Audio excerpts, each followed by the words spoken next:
Netanyahu reportedly met with King Abdullah during Jerusalem tensions. MK Moshe Feiglin visits the Temple Mount with his personal bodyguard. JPost legal correspondent weighs in on America's Israeli passport case. And Israeli embassy in Japan releases anime cartoon campaign.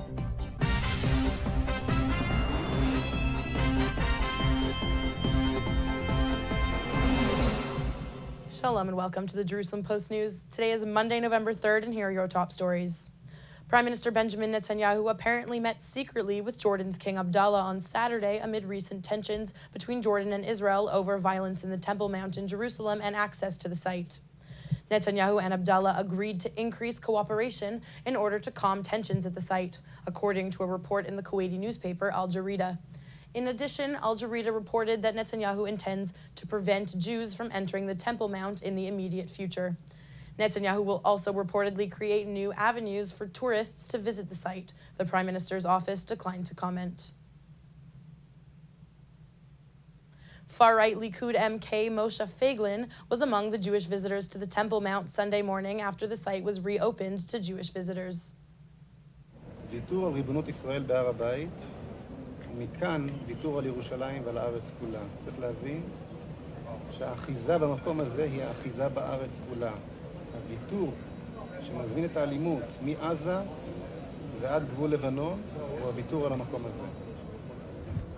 The site had been closed on Thursday to Jewish and Muslim visitors for the first time since the Second Intifada, following the attempted murder of Jewish Temple Mount activist Yehuda Glick. In the developing East Jerusalem tensions, Israel police arrested a Muslim woman who shoved Bayit Yehudi MK Shuli Moalem Rafaeli on the Temple Mount this morning. A video of the incident shows Moalem walking silently on the mount with Bayit Yehudi faction administrator Uri Bank and a bodyguard when she is approached by the suspect, who was shouting "God is great" in Arabic and trying to physically attack her. The U.S. Supreme Court is expected to hear arguments on whether Americans born in Jerusalem can have Israel written as their place of birth on their passports. The case Zivotofsky versus Kerry has been winding through the American courts for years. Jerusalem Post legal correspondent Yonah Bob has the story.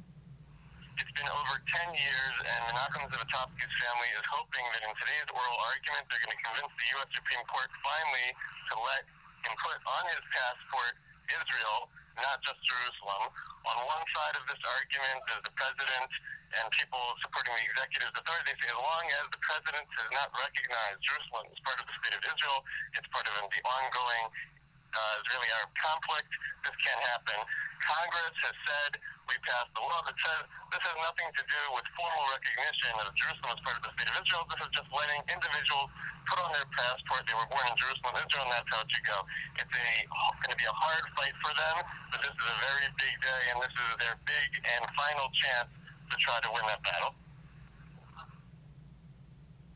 The Embassy of Israel in Tokyo has launched an animated online series in its latest effort to boost tourism from Japan. The 7-part show will broadcast on the embassy's official YouTube page. The first episode was unveiled last week and features sisters Saki and Noriko on a first-time trip to the Holy Land. As the young girls hop on a plane and land in Tel Aviv's Ben Gurion Airport, they hit some of the city's hot spots and go for a night on the town. And that's all for today. We'll be back tomorrow with more headlines. Don't forget to go to jpost.com and check out our Facebook page for more on these developing stories. Until tomorrow, shalom from the Jerusalem Post studio.